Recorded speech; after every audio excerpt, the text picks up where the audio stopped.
Hey guys, how's everyone doing today? Ben here, and I get the question asked a lot, can you make me a YouTube background or a YouTube logo? So I thought I'd help you guys out in learning how to make them yourselves, since I don't really have the time to create everyone one. So in order to create a YouTube background, you're going to need a photo editing software such as Adobe Photoshop or Gimp or Pixelmator.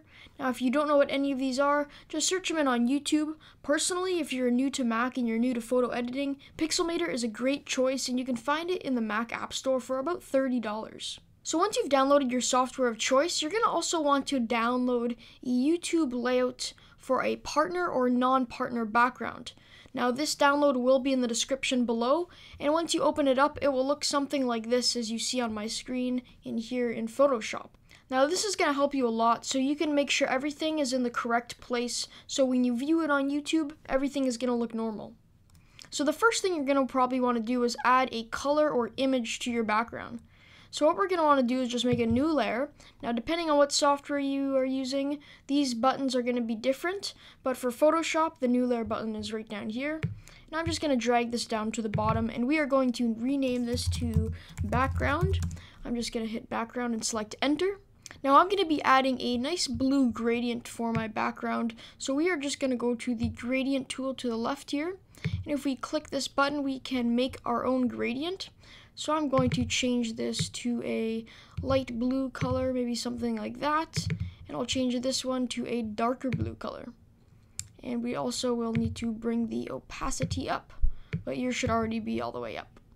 We're just going to hit OK. And we are now going to select in the middle of the screen, hold shift if we'd like, and drag out. And as we can see, we have a nice gradient, but I'm just going to uncheck this reverse button I had selected. Don't worry about that. This was just from a previous document that I was working on.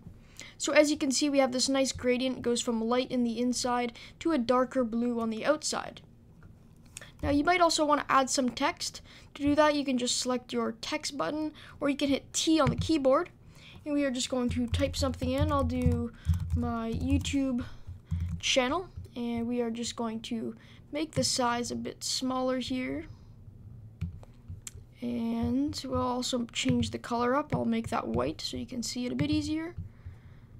And we'll just move this over here. Oopsie daisies. And we're also going to want to make sure that our text layer is above the content area layer. And once we do that, I am just going to move it around to where I like it. So I'm going to rotate this 90 degrees. So I'm just going to hit Command T on the keyboard and then hold Shift and click and drag this to rotate it. I'll then move it over here. I'll hit Enter to apply that change. And we can adjust it. I'm just using the arrow keys right here, which allows you to be a little bit more precise. Now I'm just going to add a little cool effect that I like doing. So we're just going to go to the marquee tool or the selection tool right up here. Now I'm going to make a new layer, and we are going to set the color to black. Just hit OK. And we are just going to make a quick selection, a rectangle just like so. And then we are going to go to the fill tool. We'll just hold this down, select the paint bucket, and we are just going to make this black. Then we're going to deselect by hitting Command D. And then once again, I'm going to rotate this by hitting Command T. And we are just going to rotate this just like so. You can do it really however you'd like. And I'm just going to move this over here. Now, after we do that, I'm just going to drag this layer below the content area layer. And then I'm going to bring down the opacity to around maybe 30%. It depends on your personal preferences. I'm just going to drag that around maybe over there. And then I'm going to duplicate this. You can just go right click on the layer, hit duplicate layer, hit OK. And then I'm just going to hit Command T again. And I'm just going to go to the width up here and hit the negative sign, and that's just going to flip it.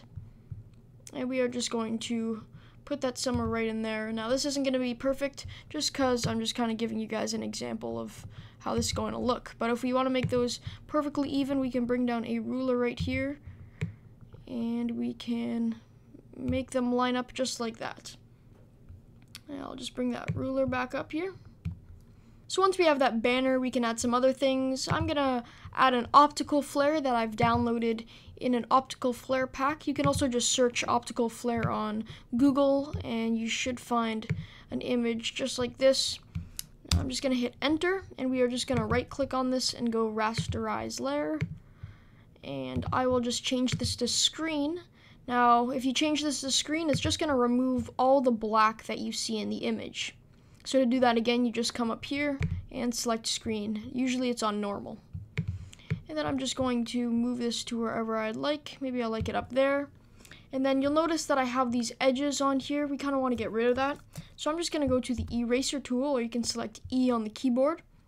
We're going to go to the top here, and we're going to make our size really big, around like 375 pixels, and bring the hardness all the way down.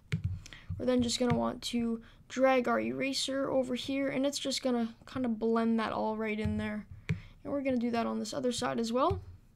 So as you can see, we have a nice lens flare right up here. And I think I just might make this text a bit smaller, so we'll just bring that down a bit and put that over there. So that's pretty much it, guys, how to make a YouTube background. Those are just some of the simple elements that you guys might use. Now you can expand on this, do many different things, change the colors up, add more text, add images. You can do whatever you'd like. This is just me showing you guys how to get started, and hopefully you guys can become really good at making YouTube backgrounds and maybe possibly make some profit out of it, making it for others. So I hope you guys enjoyed the video. If you did, please be sure to like, comment, and share the video, and I'll catch you guys in my next one.